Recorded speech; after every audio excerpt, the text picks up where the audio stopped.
Good morning everyone, welcome to the very first ever special episode of Classic Saturdays. If you haven't noticed, every 5th episode I'm going to do something a little bit different. For example, this episode I have 6 whole games to talk about, each with their own segments. There'll be timestamps in the description, so if you're here for a certain game, I've got you covered. So grab your favorite beverage and sustenance and have an awesome time watching this video. I hope you enjoy it. If you've never heard of Half-Life, well, you're about to.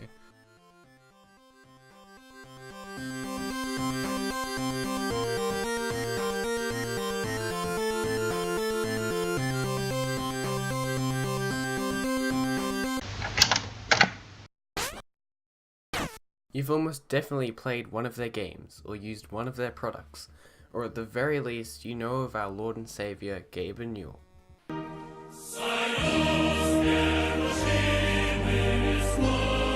If for some strange reason you don't know what the company Valve Software is, let me take the liberty of enlightening you. More than 20 years ago, a couple of ex-Microsoft employees wanted to make a game, basically. These soon-to-be game developers were 2 people you may have heard of, Gabe Newell and Mike Harrington. They wanted to create a game that was fun, a first-person shooter that was scary, but at the same time enticing and engaging. They wanted the game to horrify the player like id Software's Doom did, and at the same time immerse the player with storytelling while never taking them out of control of the game's main character, Gordon Freeman. Their inspiration was strong, and their vision was about to become reality. They founded the company Valve Software in 1996 and started work on what would become the legendary Half-Life. They began by licensing the engine used in Quake, another one of id Software's popular 3D titles. Over the course of the year, Valve introduced different mechanics to the engine, such as Direct 3D, a technology which I won't talk about today because it'll waste too much time, but it was a pretty cool addition, trust me. I might do a minimized episode on that, that'd be pretty cool. Over time, Valve managed to modify most of the engine's code, allowing for a unique experience and a pretty much brand new engine, which Valve named Gold Source. The game was then shown off at E3 1997, where things like the enemy, AI, and environments were shown off. With all of this innovation came concerns, said Uncle Ben. Valve had trouble finding an entity to publish the game under, as many thought the game was way too ambitious and different for developers that had a background in operating systems and not video games. Luckily for Valve, Sierra Online was looking to publish a 3D action game, particularly a first-person shooter like Quake or Doom. So they signed a deal to publish one game for Valve, which obviously ended up being the one game they were developing, Half-Life. The team wanted to release the game in November of 1997. However, in the lead up to this time, the team realized that the game was nowhere near completion and, in fact, was not fun. So Valve was forced to delay the game to the same month of the next year. During this time, the team changed the way levels were created, coming up with ways to determine whether a level was fun or not. And in the process, created more of a gameplay-rich experience rather than a boring spam the shoot button stereotype. With these design philosophies in mind, Valve had a structured game after about a year, and were ready to release on time. On November 19th, 1998, Half-Life was released, boasting amazingly realistic graphics for the time, an immersive story, and most importantly, a gameplay system where the story was told while playing, not while watching. These key innovations led to Half-Life's massive success, and to this day, it's considered one of the best games of all time. And personally, I think it's pretty alright too. Let's talk about how people with money thought it was pretty good.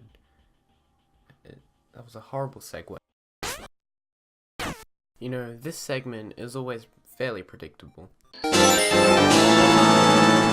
On the 23rd, The Legend of Zelda Ocarina of Time released on Nintendo Super Mario 21st of November. There's also another game which came right outside 1998 which I might be featuring on this series. It released a critical when it released, it received stellar reviews, and to this day, it's still one. When Half-Life originally released, it was planned to sell around 180,000 units.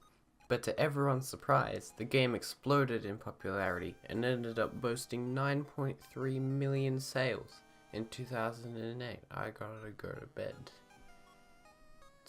It's 11 in the morning and I already want to go to bed. Boasting 9.3 million sales in 2008.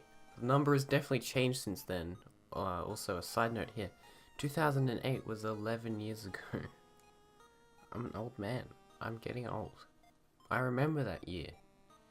I was 3. It almost goes without saying that this figure is thanks to Valve's innovative gameplay ideas, and also thanks to Steam, which I will definitely talk about later, don't you worry. To be honest, there isn't really anything else here that's interesting to talk about, so I'm just gonna skip to the review real quick.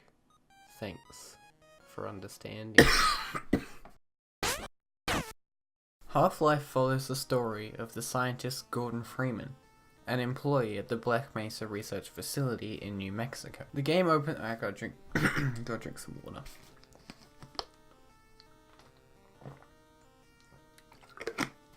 This just turned into an ASMR video. The game opens with Gordon being assigned the seemingly special task of putting a crystal in some weird light.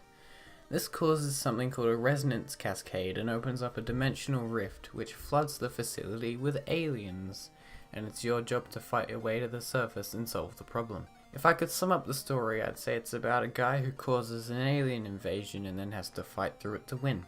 Pretty simple stuff. If you're short on time, then here's my score. 10 out of 10.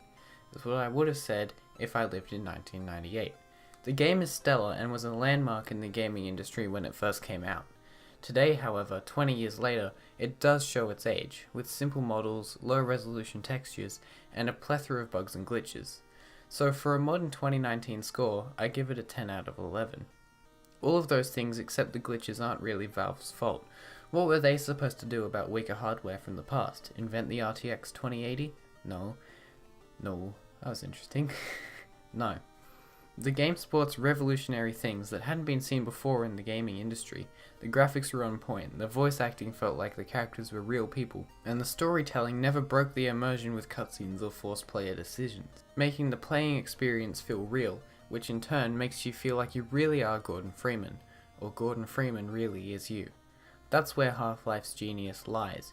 You can kill everyone if you so desire, but if you accidentally kill someone with important information, well, that's your own fault. Your choices matter in this game. Well, most of them anyway. If you haven't gotten the chance to play Half-Life yet, please do. Who knows, I might do a giveaway if you really don't want to pay for it. So there you go, 10 out of 11, my score for one of the best games ever made. It's so good I had to raise the score cap.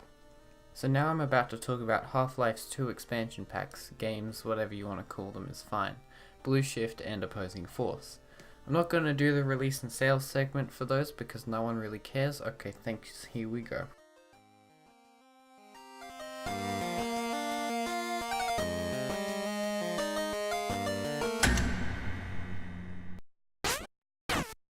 Half-Life Blue Shift and Half-Life Opposing Force were 2 expansion packs released after the success of the original Half-Life.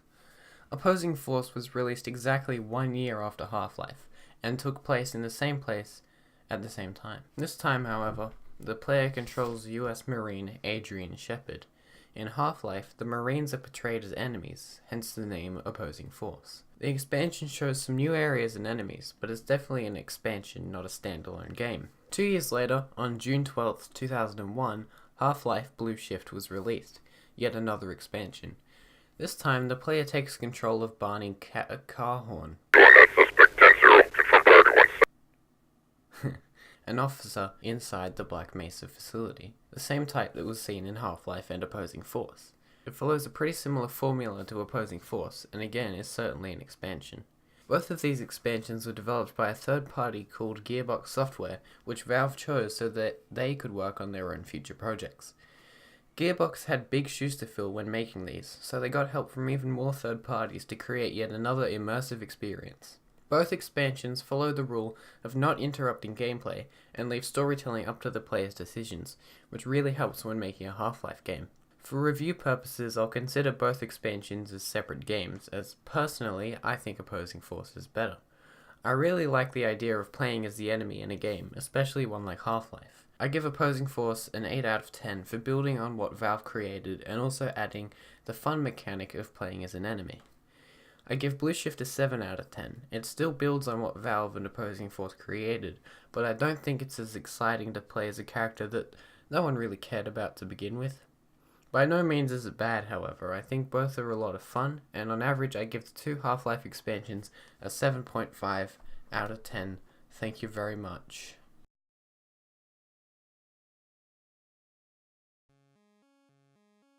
During the time between Half-Life and Valve's long-awaited follow-up, a few online multiplayer games were released using the Gold Source engine. These were essentially mods. Two of the most notable ones would be Counter-Strike and Team Fortress, released in 2000 and 1999 respectively.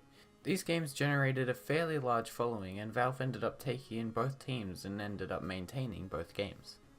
As games are played and maintained, bugs and glitches are often found. In online games, it's crucial that these are removed to deny certain types of players an unfair competitive advantage.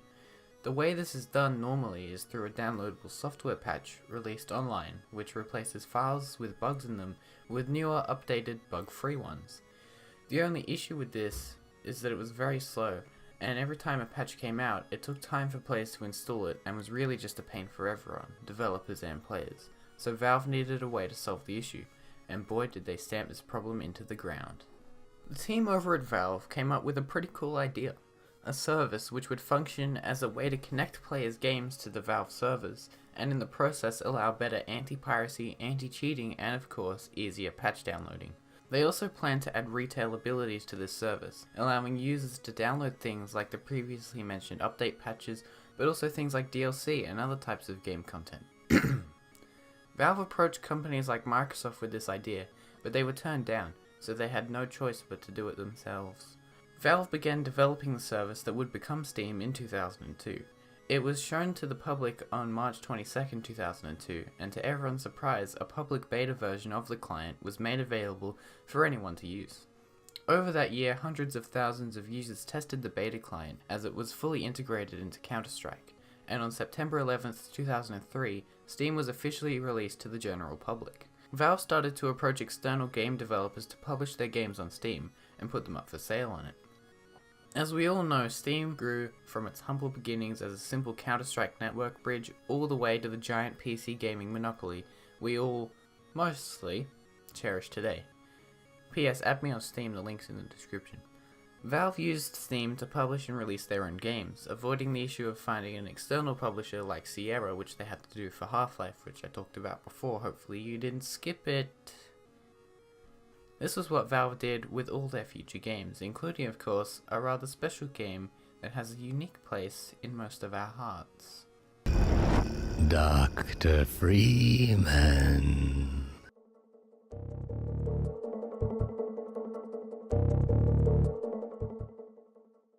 As soon as the original Half-Life achieved all of its fame and success, it was made clear to Valve that a sequel was pretty much required.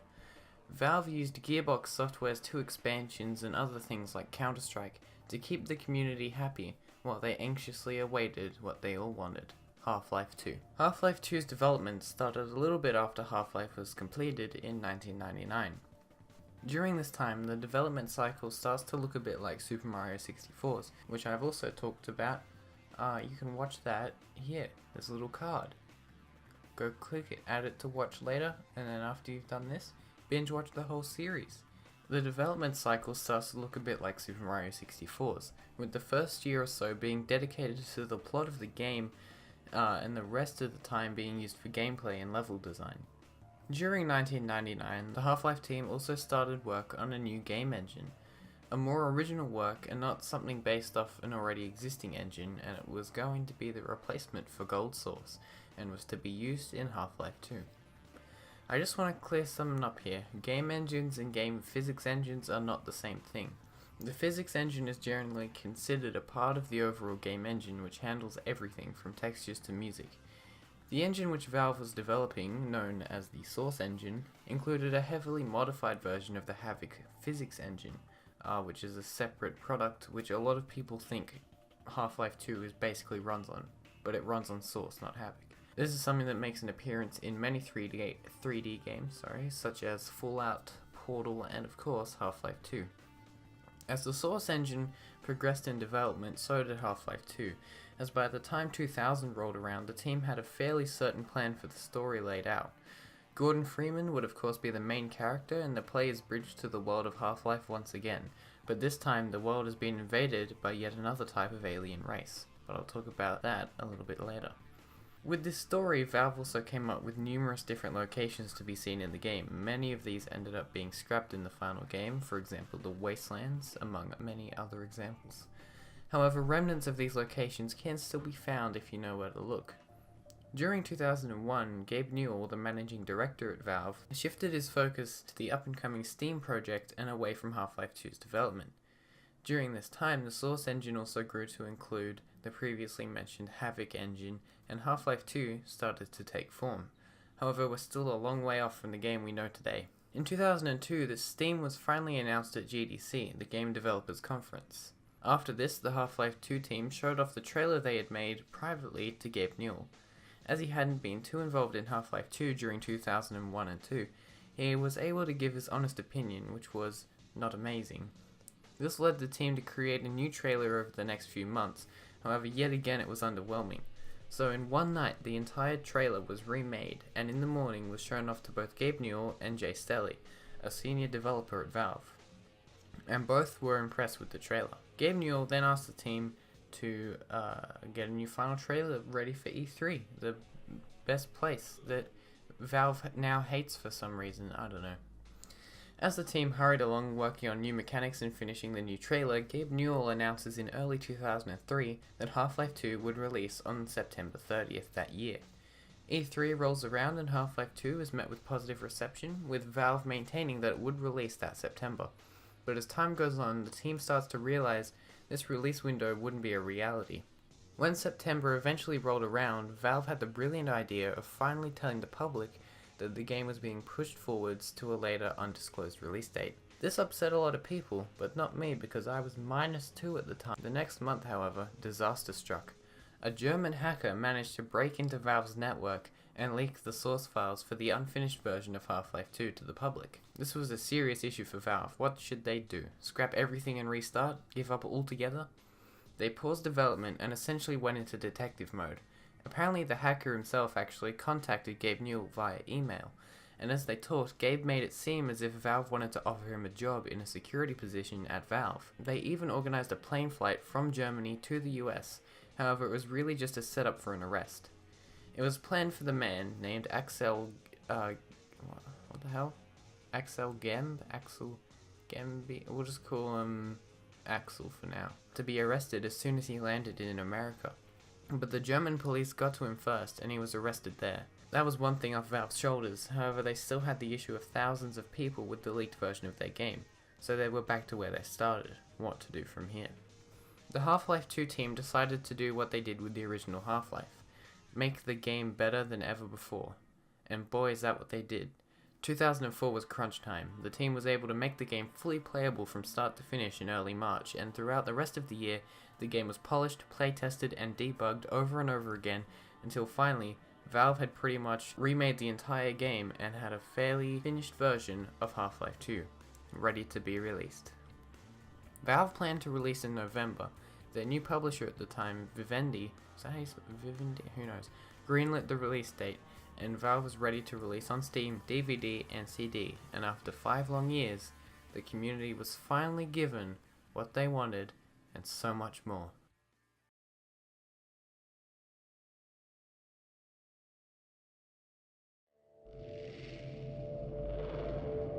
Rise and shine, Mr. Freeman.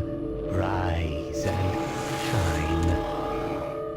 Not that I wish to imply you... When Half-Life 2 released, it was a massive step up, in my opinion, from both the original Half-Life and also the leaked version from 2003. It once again blew away the expectations of everyone who played the game, with more amazing graphics, realistic facial expressions and movements that games today still have trouble with, but most importantly, a really in-depth, realistic physics engine, making the Half-Life franchise once again do the impossible and receive critical acclaim across the board.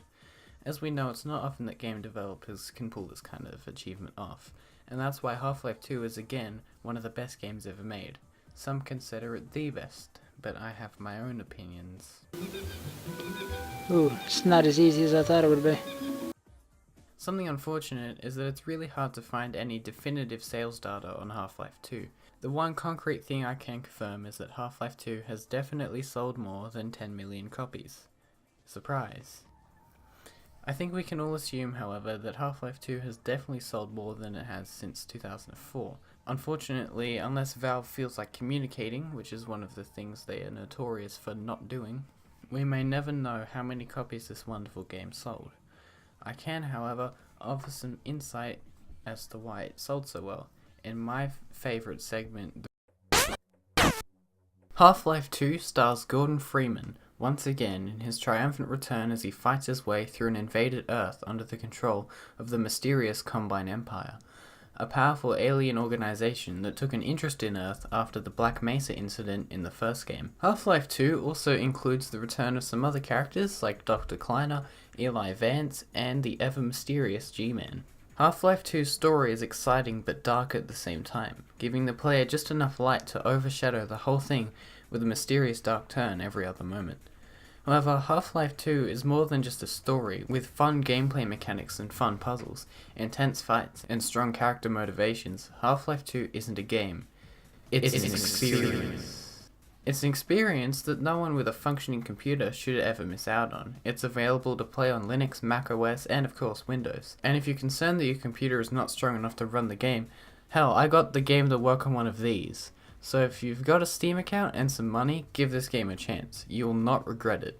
You may be wondering, Miles, where was the music section in the review for the first Half-Life? What are you doing, man? Shh, it's okay. I've got you covered. The music in the first two Half-Life games really is something else, ranging from ambient sounds that play in silent levels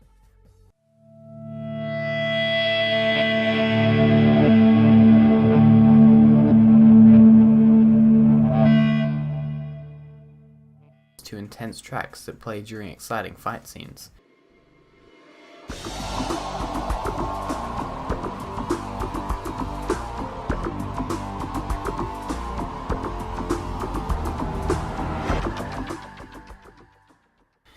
This music was created by Kelly Bailey, not Koji Kondo for once. People don't give the soundtrack enough credit, and it's actually one of my favourite parts of the game. But then again, of course it is. Okay, so Miles, that's great, but I don't care. What do you score this game so I can take your opinion as a fact so I can feel better about myself? I hear you ask. Well, kind viewer, personally, I believe this game is great, but you already knew that, so I'll cut to the chase. 10 out of 10. No jokes, no lying. I really think this game deserves a perfect score of 10 out of 10. It's so good.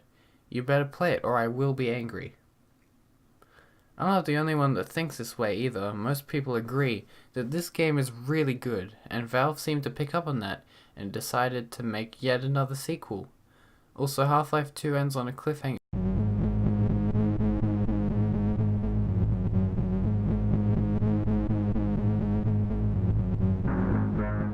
After the hype for Half-Life 2 had settled down a little bit, Valve yet again resumed work on the next game. However, this time they had something a bit different planned. Instead of the expected Half-Life 3, Valve instead decided to defy expectations once again by announcing 3 episodic games: Half-Life 2 Episode 1, Half-Life 2 Episode 2, and Half-Life 2 Episode 3. These 3 episodes were planned to take the place of a Half-Life 3, essentially, as splitting it up into segments would make it easier to implement changes between games and would also reduce the waiting times for the community. In Half-Life 2, the character Alex was introduced, and was designed to be kind of a companion for the player. However, the Half-Life team thought she was being underused. The plan for episode 1 was to strengthen the bond between the player and Alex. Personally, she just angered me, and so did the game, but you can watch the stream archive if you would like to be reminded of that experience. Alex is with the player 90% of the game in episode 1, as she and the player both deal with the consequences of the ending of Half-Life 2.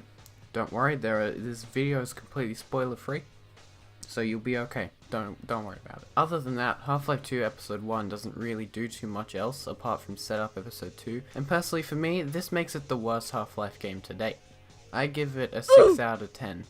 Although the internet seems to give it a 9 out of 10. I don't know what it is, but I couldn't bring myself to like this game as much as the previous Half-Life games. I'm sorry. Great, but that's okay, because in the next episodic installment, Half-Life 2 Episode 2, I found it was a massive turnaround for me. Exploring a never-before-seen location with new ideas and new enemies, with a completely different atmosphere from any other game in the Half-Life franchise, while still feeling distinctly Half-Lifey. Episode 2 builds on everything the previous games have created, and also sheds a lot of light on the mystery the player's been experiencing in Half-Life 2 and Episode 1. Episode 2 also shows off more capabilities of the newer version of the Source engine. With advanced lighting shaders, blah blah blah, this interests me way more than it interests you. Kelly Bailey also went all out with the music for this episode, with some great tracks like Mortal Kombat,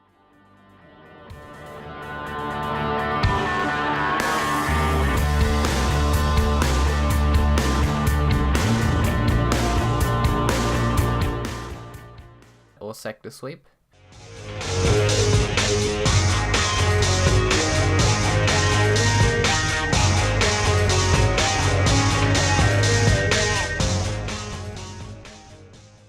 Which are some of the best in the entire franchise.